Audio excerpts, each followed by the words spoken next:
Hey, it's week 2. We got the Pride coming in to town. Actually, we're going to visit the Pride in Detroit. And we got a special guest coming up, our old friend Ellie on Commanders.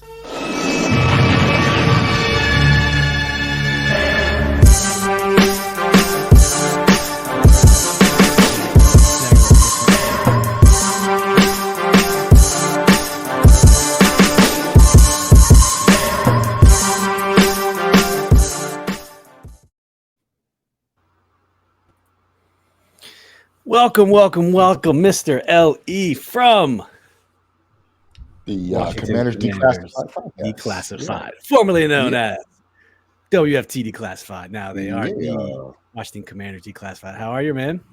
I am doing terrific, man. I am doing so well. Everything's going well. I'm glad to see you guys doing well. I always check you guys out, see how you guys are doing.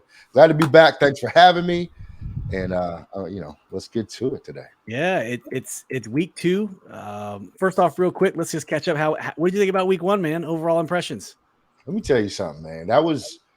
It's hard to enjoy Commanders football games, sometimes. Like last year, there were a lot of boring games. Not boring, but when you're not going anywhere and you're watching and you're kind of like, you don't really get all the way into it.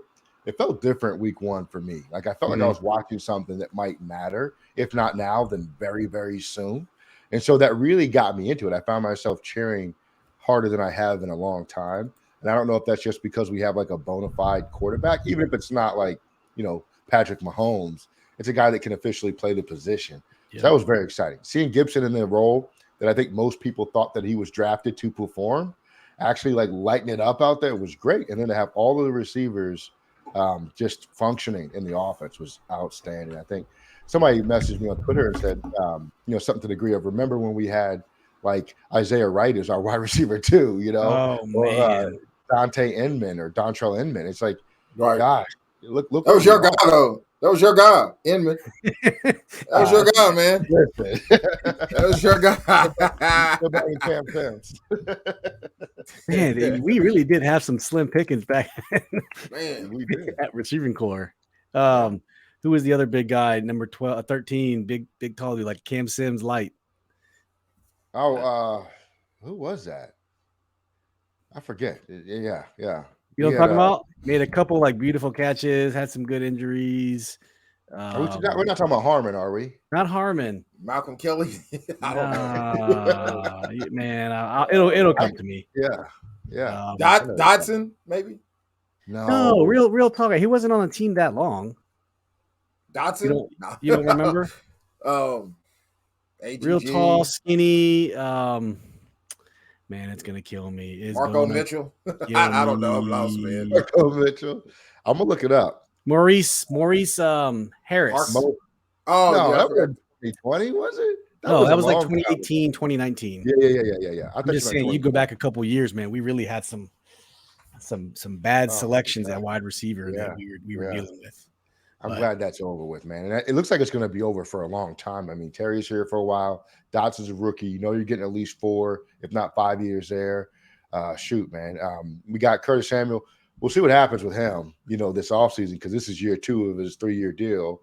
And this is like the end of the guarantees, I think, or at least close to the end of the guarantees. So some decisions to be made there. But it's fun to see an offense that's legitimate. Yeah, straight up. So let's get right into the game preview. Week 2, we're 1-0. Lions are 0-1. They lost to the Eagles last week, 38-35.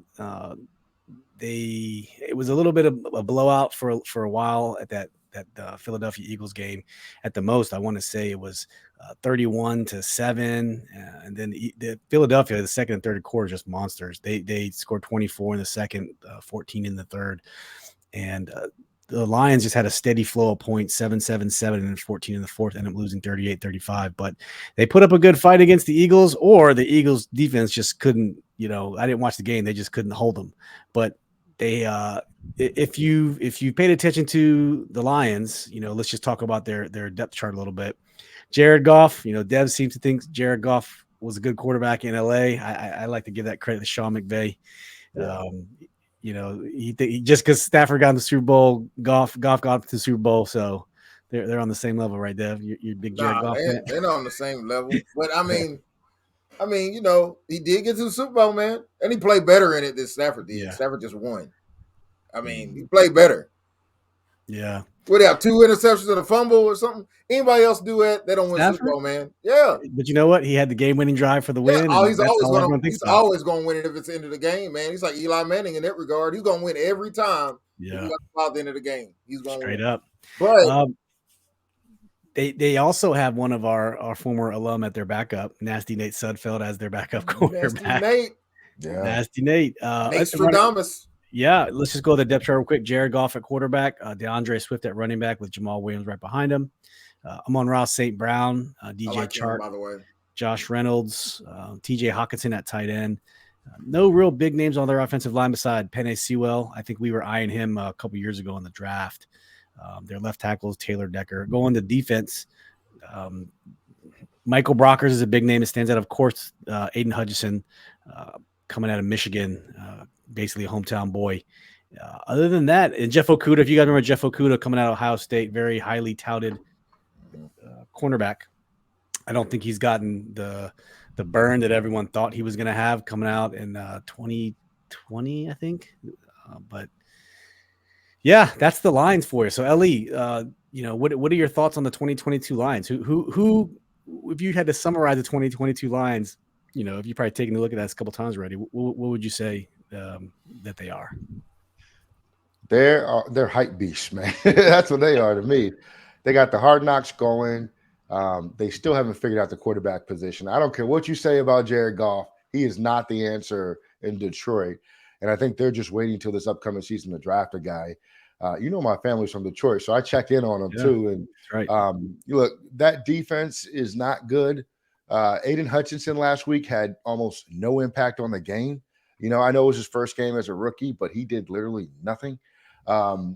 Nobody on the defense scares me at all. They got a decent safety in Tracy Walker, but they're not going to be able to stop anything that we're trying to do, especially running the football. I hope that Scott Turner commits to that.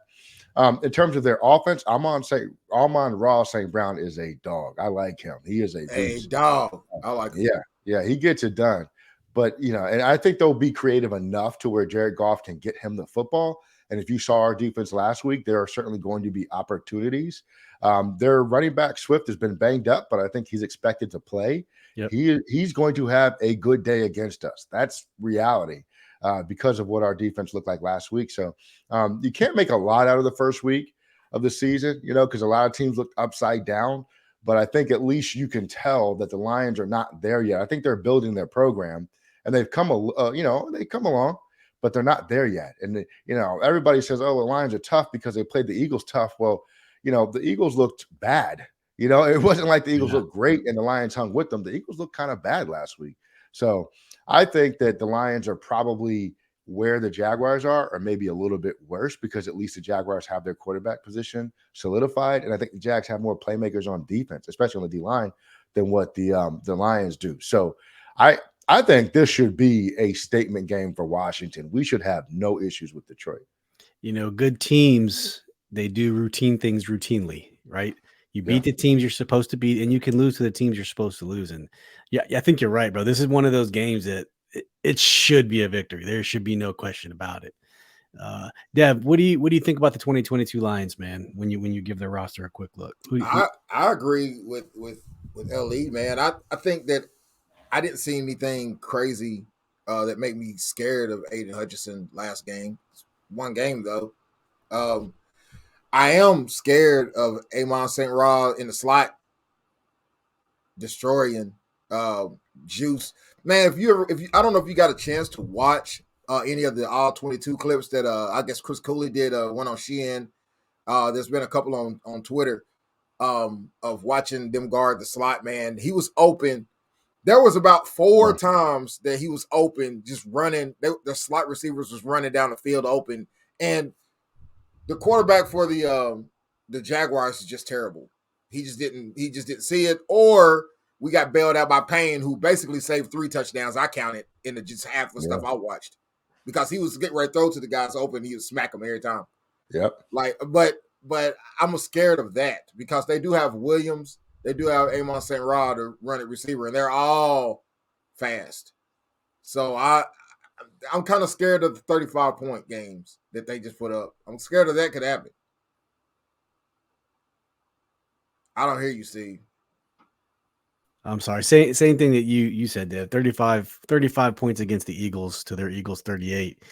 The slot thing worries me. Had Lawrence made some throws, it would have been a different story. But I'm kind of with you. And I'm sure you guys heard old Jack Del Rio throwing Jamin Davis under the bus today. He's got to play better. I did not hear any of that, by the way. He basically just said he's got to play better. And Jamin, of course, was a consummate professional, says, yep, I got to play better.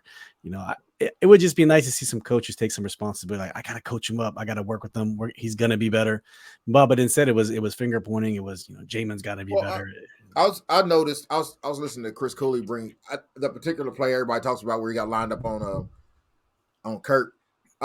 Kirk, now, but on that play, he's supposed to have guard the inside. Now, I know he can't run with this guy in a route, but he can basically hold him in a zone for about 2 seconds if he lines up on the correct side of him. And I think that's because his help was to the outside and up. If he shades to the inside, he has to go in the outside of him, and he has help. But if you don't do what you're supposed to do, he has a whole inside on you all day, and he didn't. That's the same thing we saw in preseason, how Fuller got caught onto that tight end in the corner of the end zone. Yeah. When, if he had been guarding the outside route, he had linebackers on the inside jumping anything that was going to be a slant. So why did you shade to the inside knowing you had inside help? That's a discipline issue. That's a discipline issue. And that's Jack Del Rio. You're right. That's Jack Del Rio. That's you. Look at what you're saying. But you're saying it right, though. Multiple people are messing this up. So it's not being taught correctly, right? Or it's too complex of a scheme for the talent level that you have. Yeah. Jack Del Rio is not new to this. He needs to adjust his scheme to simplify it for the players that he has with the skill set they have and the experience that they have or don't have, instead of running the same scheme out there, getting burnt, right? Getting cooked repeatedly and saying, well, I have never seen a defensive coordinator come out and say what he said today, by the way. Right. You handle it in the locker room or whatever, especially for a defense that was trashed last year and it looks to be trashed this year. I don't understand that comment. But my point is, if you see something repeatedly not working, you have got to adjust that and not ask those players to do it because clearly they can't or they just haven't learned how to appropriately yet. Yeah. And exactly what he said earlier in the day, his comments, what he said was Jamin Davis played so-so. That's what he was on quote saying, that he played so-so. And he thought, Derek Force played a good job stepping in for Cam Curl. Now, the problem, I don't think Jamin definitely could have played better, but I feel like Jamin's losses were him just getting beat because he was mismatched. But yeah. I felt Holcomb just got beat. I felt like you missed too many tackles. That touchdown, that dude dropped. That Holcomb didn't even run out there on him. I can't figure out why we blame a guy who essentially is just now finished being a rookie, and he's just got beat. I mean, any linebacker on Kirk's going to lose. I don't care if you have Warner, dog. If you got a linebacker on a corner for more than 2 seconds, a linebacker on a receiver, he's going to lose. I don't care if he's every time. I don't care. Yeah, unless he's going to lose every time. I mean, there's no ifs. He's going to lose every time. It worries me because TJ Hawkinson's a good tight end, and once again, our linebacker core is weak. Well, tight ends didn't do shit. No, they didn't. We had Evan Ingram, and they didn't do anything. But another thing, Ron said is that I think that Curl was supposed to play where what's his face that got all the hits. What's his name? Derek Forrest. Derek Forrest. That was supposed to be Curl's job, and then I think Jamin Davis on sub packages, that was Derek Forrest's position. So I think that was a kind of a thing where if Curl played in those positions where he was matched up on Curl, would have been Derek Forrest. I don't know if that would have mattered, but I can see Derek Forrest doing a better job guarding than a linebacker. Yeah. And this is Jack Del Rio's exact quote. He said, I saw a lot of things this offseason, and I thought he'd play a lot better. You guys can make it whatever you want to make it. I said what I had to say. I'm trying to be honest. I'm not burying the guy. You might be trying to motivate him. There's a science and an art to to doing stuff like that with people. And clearly, I don't know if that was either one of them, especially a young rookie. I know he was drafted on talent and potential, not performance, but George Carmi made a good comment. It was on our show the other day on Twitter today. They should have, if they wanted that, they should have drafted Jeremiah Owusu-Koramoah. If they wanted someone polished, ready to go, I think that was your guy, Dad, wasn't it? Man, I'll tell anybody that plays Mike is my guy, dog. If his name is Mike, he's my guy. Micah? Yeah, Mike. Yeah, that was definitely my guy. I would have took any Mike, but I'm still on the Jamin Davis bandwagon, man. I like to see him pass rush more and not be in coverage as much. I like Jamin Davis, man. But I like I said, I think his problems are experience. They're not skill. He has the skill set to run with the receiver in his zone. He can't carry him upfield, but he can definitely carry him in his zone. On the other hand, Holcomb doesn't even try, man. He just jumps to his zone and stands there, man. If it didn't thrown to him, he's not defending it, bro. Yeah. And I think, damn, man, Mahomes just got lit up. But definitely, I wish that we had a Mike, man. What's Hightower? Hightower still out there, right? Hightower still available. 32 years old, man. Bro. Yeah, I mean, we gotta have an honest conversation about Cole Holcomb. I mean, everybody's just got to admit he's not good. He's not good. He makes some plays, and you'll see some splash plays from him, but he's hurting the defense. I mean, people see a lot of tackles from him and think, oh, we got a great linebacker. No, we don't. No, we don't. We got a guy that's consistently not impactful in the run game. He's getting pushed back every time he tries to make a tackle. He's like he contacts the ball carrier and then gets 3 yards further down the field every time Cole Holcomb tackles people. He's just constantly out of position in the wrong gap. I don't know why people like Cole Holcomb so much. He's just. I'll give you an example of a good defensive player. I'm literally watching this game. Play number 1, Bosa hits Mahomes on a throw incomplete. Play number 2, Max sacks Mahomes. Play number 3, to end play number 2. Third down, Derwin James Jr. hits a dude 5 yards behind the line of scrimmage. 3 in a row. That happened 3 plays in a row, man. Yeah. And that's a defensive player, man. Holcomb can't do those things. Not that I expect him to, but I mean, dude, he's a running back. He's 180 pounds, dog. You know what I'm saying? How you missing all these tackles, man? Yeah. How you not running out in the zone? And their only weapon really was ETN, man. I mean, Kirk is dope, but Kirk was on a linebacker making plays, man. Kirk was St. Juice is garbage too, by the way. I'm tired of that. Trash. Dude, man. I'm tired of St. Juice, man. Yeah, he had all that hype last season. Man, he wasn't even good last season. Nope. He wasn't good last season. No, in the preseason coming into. Yeah, and then the first game played, he got roasted. Second game, he had a concussion. Or some shit. I don't get it, man. I don't get it. Like I don't understand why Johnson isn't playing slide. He seemed pretty good at it in preseason. I know. Every time he plays, he doesn't look bad. He's not the reason you're getting killed when he plays. Right. Yeah. You're playing guys that's getting us killed, man. And then you're blaming Jamin Davis for it. Yeah. Who has the least experience of everybody on that defense. Right. Don't seem right. How are y'all watching these Thursday night games? You watch Amazon Prime? Yeah, the app. Yeah. Did you guys get to watch Hard Knocks at all? No. I did, yeah. Okay. I've watched 2 episodes thus far. I'm still playing catch up, man. I'm so far behind. But Dev, Ellie, you know what Hard Knocks is. You've seen Hard Knocks in the past before. It's a showcase of a team. You get, of course, I think a lot of it's Hollywood production increase, and they're saying things for the camera. But when I watched Hard Knocks coming into the season, Aaron Glenn, I think he's the offensive coordinator, and then Mark Brunell, the quarterback's coach, former Redskin. I mean, I think between all the coaches, who's the defensive guy? Oh, Deuce Staley. Deuce Staley. I think between all his coaches, Dan Campbell has like 80-something years of football experience, and it completely not common in the NFL where all of your coaches are former players. But the swag that these guys have on Hard Knocks, Dev, I was wondering if this was going to cross over into the games. I don't think it crossed over in the last game. I'm pretty sure it's not going to cross over into this game. But none of those dudes can coach. Like you watch the show. What are they coaching? All they're doing is talking shit to each other. Well, that's what I'm saying. They're just yelling at each other. I don't see anybody going to X's and O's. The only guy I see coaching is whoever that dude is with dreads and the line coach or whatever, your linebacker coach. He's the only guy I see sit down players and tell them what they need to do to fix things. Everybody else is calling somebody sorry and yelling or trying to give it a motivational speech. But, the Lions, it's just like Davis, man.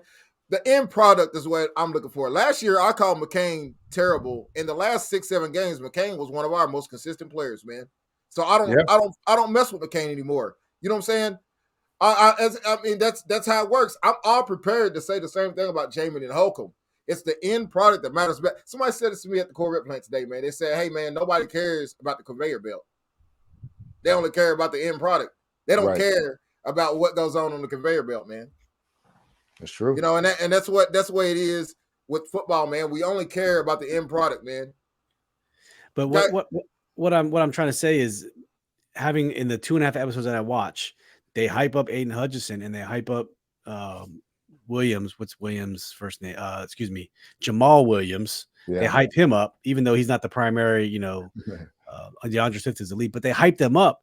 And not watching them fully, because we only watch them tangentially, and to hear Ali say Aiden Hutchinson played like garbage, but on the show, had you watch, you'd be like, man, this dude's going to be a force to be reckoned with, and we're not going to be able to guard him. And it's really kind of reassuring for you to say that, having seen what I've saw on Hard Knocks to reality against Philadelphia Eagles. So it was kind of refreshing. I was like, Eagles are better than us though. So I mean, take it with a grain of salt. They scored 35 on a team that's supposed to be way better than us. So you can take however you want to take that. Sacking hurt is probably a little easier, a little harder than sacking Wentz. It's slow 6'5" ass. Just we kind of hit on this earlier, but are there any particular matchups, Ellie, that you think that we should be looking for on offense and or defense? Yeah, man. Terry on Okuda. I think Terry will eat that man alive. They in school together? Yeah. I think they were. Yeah. 2020. Yes, they were. Yep. Yeah. Okay. I think our receivers against any of their corners, I think, is a good bet. I think our tight ends against their linebackers is a good bet. I think we just all day. What I don't want to see happen is Tracy Walker come down in the box. And we're being careless. Like, the picks that happened last week, Tracy Walker's will run those back, for a touchdown or something like that. But I don't think those types of picks are going to happen twice close to the line of scrimmage. Their defense doesn't bother me. What concerns me in terms of matchup wise with their offense is any of our corners against St. Brown. Our corners haven't been good this year yet. I mean, it's only been one game, but they weren't good in the preseason either. So I don't know. Like, if they put Benjamin St. Juice on St. Brown, I'm just going to start him in fantasy on my team because I know what's going to happen. He's going up, man. Yeah, and DJ Chark is no slouch. I mean, he's not a world beater, but he's not, he's not terrible. 4 receivers better than Chark. No, I'm talking about going against our cornerbacks. Chark and we got 4 receivers better than Chark. Y'all go against 2 in practice every day. If Chark goes off, man, you got to sit. It's going to be St. Juice's fault too. I can guarantee it. Like I like St. I wish they just. I don't know. I don't want to make a meme out of myself again by saying it, but make St. Juice a safety, man. I don't know what you want that cut to him. do. Forget making him. Just cut him. He's trash. Derek Forrest has the game he had, last week, playing like baby Sean T and just everywhere. All of that dude was a ball hawk. I mean, we get that again. Linebacker. Ron said it. He's supposed to be your nickel linebacker guy, and he didn't get to because he had to take Curl's spot. So we'll see. Maybe Curl plays. He said Curl could have played last game. Got to push it, but he let him sit out one. Yeah, I'm hoping. For the record, I picked Chargers to win this game. I got Kansas City. Yeah, I think the Chargers should win, man. But it's hard to go against Andy and Mahomes. Man. It's Mahomes, man. It's rough, man. Mahomes. Listen. So look, this is when I say they're not good. Miles Sanders last week. Miles Sanders, who has been hardly part of the Eagles offense, right? The last couple of years, kind of in and out of the lineup, depending on the coach feels. 13 carries, 96 yards, a touchdown, 7.4 yard average. I think Miles Sanders is better than the Giants running Saquon Barkley. You think so? No. Yeah, for sure. Like now, not if you take out the first 2 years, obviously, but now Yeah, man. Nah. I mean, maybe Saquon's back though after one game, but Dude, the last couple of years, man, I mean, Sanders just gets hurt all the time too. He's usually pretty productive. He gets hurt though. Hurts kept the ball 17. I had 17 carries for 90 yards. Right. That's 186 yards rushing between those two players and a touchdown. AJ Brown. So you gave up 186 yards on the ground to two players, and you gave up 155 yards receiving to one guy on 10 catches. Like, that's nuts. That is the Eagles awful. Are good, or the Lions are the duty. Awful defense. Awful defense. Chark had 4 catches, 52 yards. St. Brown, 8 catches, 64 yards. So everything he was doing was close to the line of scrimmage. DeAndre Swift did go off though. That's something 15 to look out for 144. Yeah, he averaged almost 10 yards a carry. That's crazy. It's crazy. Yeah. But I think our run defense might be okay. It's literally the pass defense that I think I'm a little more worried about than the run defense. But key matchups for me that I'm looking for is, we kind of just said it, DeAndre Swift versus our run defense. I think it's a huge matchup because I think if they can establish the run, then the rest will just fall apart because they're playing the run. We already can't play the pass too well. So, and then I am interested to see how Aiden Hutchinson goes against our offensive line, because our offensive line, I don't know what side I don't watch him enough. If they move him around on the depth chart, he's listed as right defensive end. So that means he's going up against left tackle, which is Charles Leno. He's our left tackle. Mm-hmm. And I don't know if they move him around or not, but our offensive line, very underrated. They kept Carson well protected and upright last week. I'm very happy with the offensive line so far. So for me, it's Aiden Hutchinson versus, I'll just say Charles Leno, and then DeAndre Swift versus our run defense for another key matchup. Dev, you have any key matchups you think we need to look out for? Whoever's on top of Payne is going to lose. I don't know who's lined up over Payne. You're not going to see the stats of last game, but that's the reason we won the game. And if I'd have just watched the game one time, I would have sworn it was Wentz or somebody on offense. But if you watch the game, man, there was basically Jacksonville lost the game. Yeah. If you, especially not even counting those 3 obvious mistakes we know of, but man, if you watch the all 22, he had a whole lot of things open, man, and Payne was smacking them every play. I bet he had like 6 hits on him. And every one of them looked like he had a touchdown if he hadn't hit him. Well, they got a guy named Jonah Jackson at guard. They got a guy named Frank Ragnow at guard. Nobody named Frank is going to guard. And then a guy named Logan Stenberg at guard as well. Excuse me, at center. So all young dudes, watching the podcast, dog, if you're watching the podcast, don't let anybody named Frank Ragnow. Nobody named Frank guard you, bro. Yeah. I'm speaking quite frankly right now. Straight up. Straight up. All right, Ellie, we'll go back to you. Washington wins if they get off the plane. No, it's a home game, right? If they make it to the stadium, that's it. That's all they got to do. They got to show up. This is in Detroit. Hey, I'm all messed up. Yeah, if they get off the plane, I take it back. No. Let me take this back. If they get off the plane, come down John R. Drive, right, and they make it to the stadium safely, because Detroit is kind of ghetto. They're cleaning it up a lot. But if they make it to the stadium safely, it's a wrap. This is Curtis. We're cooking. You think so? Yeah. You don't think they can score on us? Man, they might like they did the Eagles.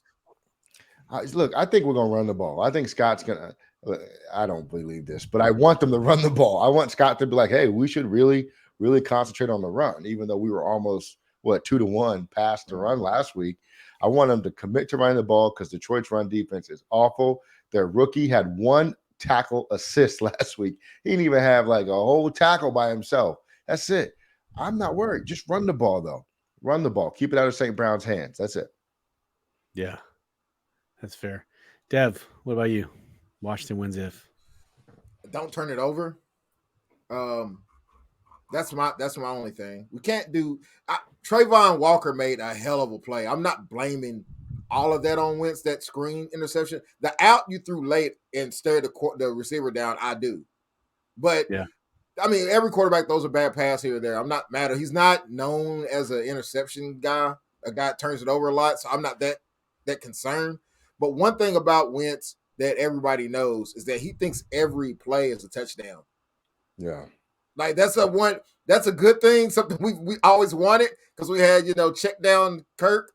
for all those years, but Smith was worse touchdown charges, by the way. But I definitely want us to not turn it over. That's our Washington wins if we don't turn it over. If we don't turn it over. Okay, that's fair. I'm going to continue with the model that I had last week, and I'm going to say Washington wins if we can continue to keep the third down conversion rate very low. I want to say last week they were 3 for 12. It was really good from our perspective. If you remember last year, we were dead ass last, as Dev would like to say, for third down conversion. So we did a great job, and I think that's the key for us is getting keep the offense on the field, keep the defense off the field, keep them fresh. That was our crutch last year. So I want to say, so last week we went for third down totals, team stats. We were 3 for 12. So we were 7 for 10. They were 3 for 12. We keep that up. I think that's the key to victory. And it, of course, in addition to what you all said, this should be a win for us. And let's transition to this final part. Ellie, we'll go back to you. Predictions, man. What do you got for a score? So the latest odds I got, it opened up at 3. Now it's down to latest I've seen from Caesars Sportsbook. Washington at +1. So Detroit as a 1-point favorite at home. So essentially they're giving us a 2-point spread to win. So that being said, what do you got for a final score? 42 Washington, Detroit 17. Ooh, that's a blowout. Yeah, it's happening in Detroit. And then they're going to go to Coney Island down the road from Ford Field to celebrate. That's what they're going to do. Get some hot dogs. You must hate some family members in Detroit or something. I don't know. No, man. We're a better team, and we should win. I mean, if this season's going to go the way we want to, we got to win this game. Vegas said we the worst team. They said the Lions are the best. I mean, anybody worry about Vegas? Not, especially not week 1, week 2. No way. Vegas don't know anything. What you got, Dev? What you got, Dev? I think it's a barn burner, man. I think it's a battle of craptacular defenses going ahead. We're gonna be very ass-tastic on third downs as usual. I'm gonna predict the score of 28-24 Washington Commanders. 28-24. The commies. All right. That's fair. So Phil, he's not here today. Couldn't join us, dealing with some other stuff. He predicted 33-28 Washington. So we're 3 for 3, and I'm going to continue that trend. Let's go. I'm going to go 34-27 Washington. I don't think it'll be as big as blowout as Ellie thinks it's going to be, but I think we should win this game handily. And I'll say 27. I think we'll probably be playing soft if we're out by a lot. We just tend to play soft and let people come back into it. And that's the mentality I kind of want them to change is, Phil and I were talking about this last week, is play to win. Don't play this soft zone defense, prevent defense. Like, don't stop. Pressure them. I don't know if it's a sportsmanship thing, but who cares? Belichick doesn't care. He'll run it down their throat the entire game till the game's over. You know what I'm saying? Like, That's what I want to see from this team. Like, that's the mentality we need. No soft, like, oh, we're up by 10 and we'll, no, just keep throwing bombs on, it's fourth quarter and you're up by 15. Who cares? Go for it on 4th and 1. Like, that's the stuff we need to do. And I'm hoping they're going to do it. I don't know, man. We'll see. But so we're 4 for 4. If you're listening to this on the replay, go drop your comments of score predictions down in the chat, just so we can see where we all stand. And then when we do this game review on Monday, hopefully after a victory and we're 2-0, I think a lot of us at least said that we had to at least be 1-1 before our first division opponent next week when Philly comes back to town. So if you are a 1-1, I think that's okay. You definitely couldn't have been 0-2. No, disaster. For sure. Man. You play the Eagles at home? We play the Eagles at home next week, yes. We're winning that game. Fuck the Eagles, man. Week 3. I'm trying to see who they play this week, because it'll be telling. They have Eagles have I think they got a cakewalk game. I don't know why I'm remembering that, but I think they do. I'll pull it up. Okay. Eagles play. I was gonna say, they play Detroit. That was last week. They play. I got it right here. Where are they at? You got a bye week? Like, what is this? That's what I'm looking for. I can't see that for week 2. Am I going crazy? Is it me? There's no way they got a bye week. Oh, no, they played a second Monday night game against Minnesota. Oh, okay. That's why I couldn't see it. Yeah. What week is that? Yes, they are. This week. Minnesota. They got Kirk. That's right. They got Kirk on Monday. Oh, they're cooking Kirk. Oh, Monday night? I'm going Kirk. I'm going Kirk, man. I'm going Kirk. I'm going Kirk. Hey, this is Kirk's year, big dog. I'm telling y'all, this is Kirk's year. He ain't winning a Super Bowl or no shit. But they got Philly at a -2, and it's at the Philadelphia. So Kirk 35. They're giving Minnesota a 1-point edge. 4,000 yards, 35 touchdowns this year. Kirk this year. I'll tell you something. That kid Jordan Davis is serious too, man. He was doing things last week. So, I think he'll get to Kirk too. So, or at least hold up their run game a lot. So. Yeah, I think the Eagles will take that one on Monday night. Kirk will crap the bed. It's funny they're giving us 2 Monday night games, a 7:15 and an 8:30. If I'm reading that correctly, weird. Yeah, usually they do that on the opening weekend of the season, but I don't know. You went out, Ellie. Yeah, you're muted, Ellie. Still with us? Just hit the button. There you go.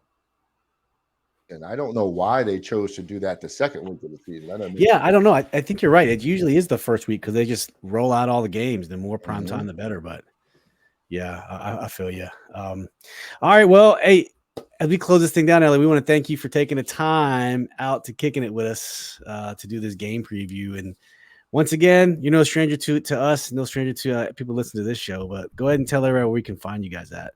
Yeah, you can find me on Twitter at Declassified WFT. You can hit the site, WFTDeclassified.com. And we're tweeting all the time. That's right. Stay busy putting out articles. You know what I'm saying? Putting out YouTube videos. Make sure y'all go hit their YouTube up and go like and subscribe. The link to their channel will be in the description of this video. So please go down and sub those guys up. Listen, for anybody that doesn't know, I started with these guys right here. I'm coming back home. This is homecoming week for me, So always have a guest room for you, man. That's always. Right. We'll leave a light on for you like Bob Evans. At the Motel 6. That's what it is. We'll give you the key. Spare key, Always welcome. You and your boys Eric and Brian. Yeah, Brian. Yeah. Brian, Eric, and Brian doing great things over there. Just watched their guys' preview today. It's good stuff, man. Articles are fire, man. They're doing well. I appreciate doing well. I don't know how you guys are keeping up with all that stuff. That's a lot to keep up with, but it's too much. Mahomes just did some. I don't want to say the R word, but here's some crazy stuff, man. To watch it on the replay. I got it up right here, but any shout outs, Ellie, before we shut this thing down? Oh yeah, since we rolling. All right, let me shout out my guys Steve, my guys Dev, Phil, all the fellas here with the Commanders podcast. Shout out to Eric and Brian, my crew. Man, shout out to all the Commanders fans who dealt with a lot over the years, and now we got a team worth watching. Shout out to Carson Wentz and Derek Forrest too, because that dude is a baller. It looks like you got to keep it going. Look like Sean Taylor out there, bro. Yeah, real. And Ellie, I will tell you the stadium experience last week. We talked about the show earlier on Monday, but it was phenomenal. I haven't felt that way in a long time. It just felt like home. It felt right. The crowd was into it.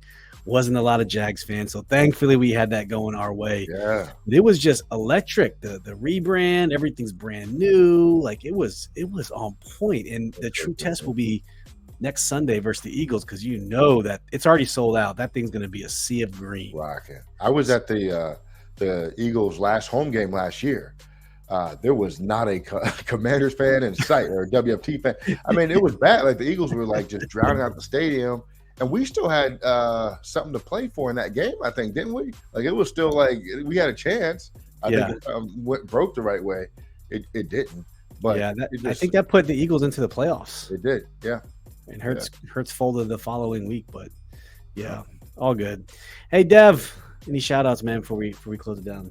No. Nah, so shout out to LE for coming to hang out with us, man. This is always your crib too. Mi casa su, mi pod, su pod, however it goes in Spanish. But yeah, we definitely like having you on here. Shout out to your podcast where everybody go check out Declassified. Also, man, they're the best outside of us, obviously, but they're the greatest over there, man.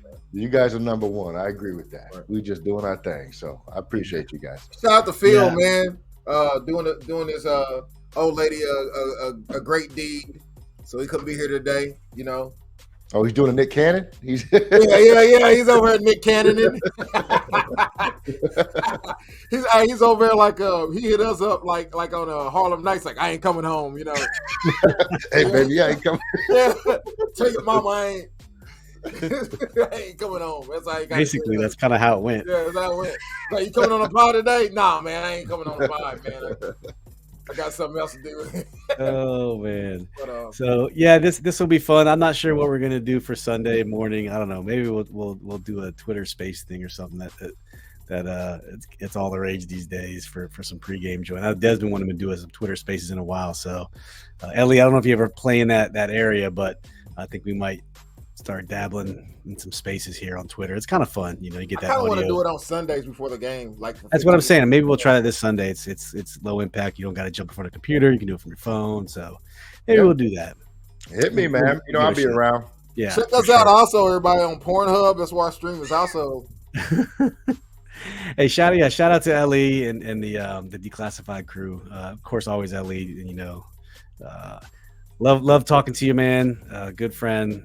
Always love catching up with you. And your guys' work is fantastic. So make sure you, like I said before, go like and subscribe to their stuff. Check out their website, their blogs, and their articles and stuff. And shout out to Phil, who could be here with us as well. And shout out to everyone else who is going to catch us on the replay. You know, we've been going back and forth between lives and pre-recorded videos. So just trying to make a good balance of both. And a little more stressful to go live. So a little more chill to just record and just go for it. But hey, cheers to a victory on Sunday. We all predicted it 4 for 4 from this crew for a win on Sunday. So it is what it is. And as always, we appreciate you tuning in, and peace and hail.